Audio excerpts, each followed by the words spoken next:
भाइयों, आपका the Saksaria Biswa sugar factory के गन्ना विकास विभाग की तरफ से हार्दिक अभिनंदन है। आपके सतत प्रयास से चीनी मिल में गन्ने का उत्पादन बढ़ रहा है, गन्ने की चीनी की परता बढ़ रही है और सबसे जो प्रमुख बात है को0238 जिसको उत्तरी भारत में काना रोग ने भयंकर रूप से ग्रसित कर रखा है, हमारे बिस्वा चीनी मिल में 238 के हजारों हजार हेक्टेयर में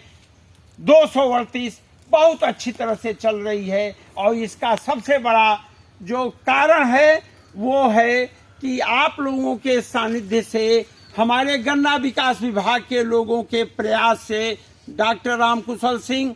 सलाहकार the Saksaria Biswa sugar factory ने एक नई सोच विकसित की और उससे जो 238 के काना रोग को नियंत्रित करने का उपाय ढूंढा। मैं आप लोगों को बताना चाहता हूं, जिससे समस्त उत्तरी भारत के किसान लाभान्वित हों, कि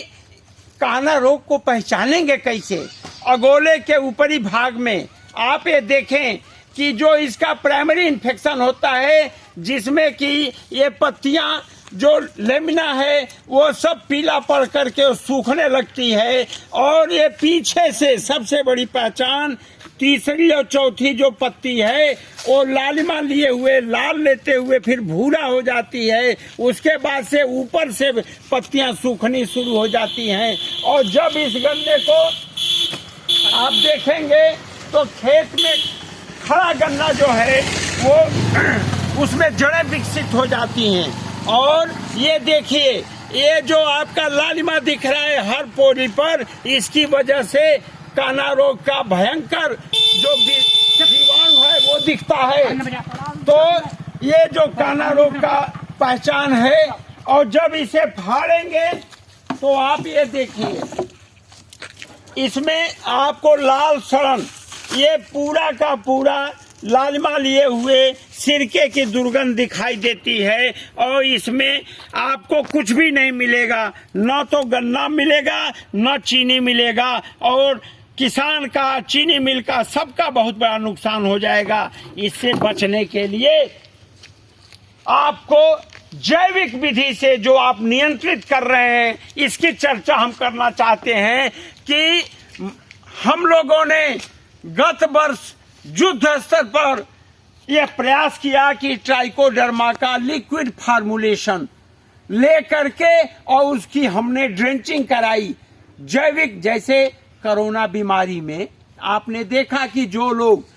काढ़ा पीते थे, आयुर्वेदिक चीजों को लिए, उनका कुछ नहीं बिगड़ा और वो ठीक हो गए 2-4 दिन में। उसी तरह से गन्ने का जैविक नियंत्रण 238 का पुनर्जीवन देने के लिए हमने उसमें रेजिस्टेंस यानी प्रतिरोधक, काना रोग से लड़ने की प्रतिरोधक क्षमता विकसित करने के लिए ट्राइकोडर्मा को लिया और इसमें हमने अभी 2 किलो गुड़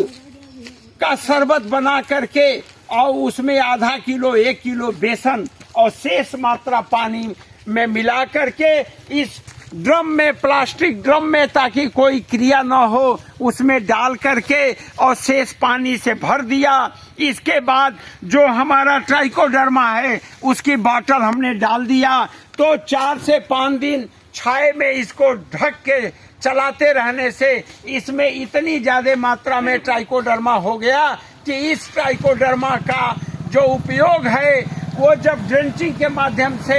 जब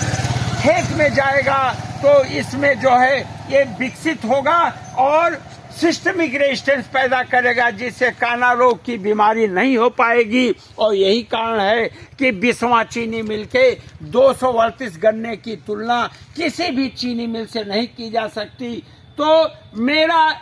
इस तरह से अनुरोध है कि जो समस्त उत्तरी भारत की चीनी मिलें हैं वो डॉक्टर रामकुशल सिंह के द्वारा जो समन्वित जैविक नियंत्रण विधि है, इसको अपनाने के लिए हमारे चैनल को सब्सक्राइब करें और द सक्सेरिया बिस्वा चीनी मिल के द्वारा समय समय पर डॉक्टर रामकुशल सिंह के माध्यम से जो ज्ञान दिया जा रहा है, इसका फायदा उठाएं, जिससे कि हमारे उत्तरी भारत में, उत्तर प्रदेश में प्रति इकाई क्षेत्रफल में रिकॉर्ड इस वर्ष की तरह अगले वर्ष भी चीनी का उत्पादन हो और प्रति इकाई क्षेत्रफल में किसान को ज्यादा फायदा मिले, जिससे कि वो दोगुनी आय ले सके। तो अंत में मैं यही कहना चाहता हूं कि आप जैविक विधि से को 0238 को पुनर्जीवन दें। जय हिंद, जय भारत।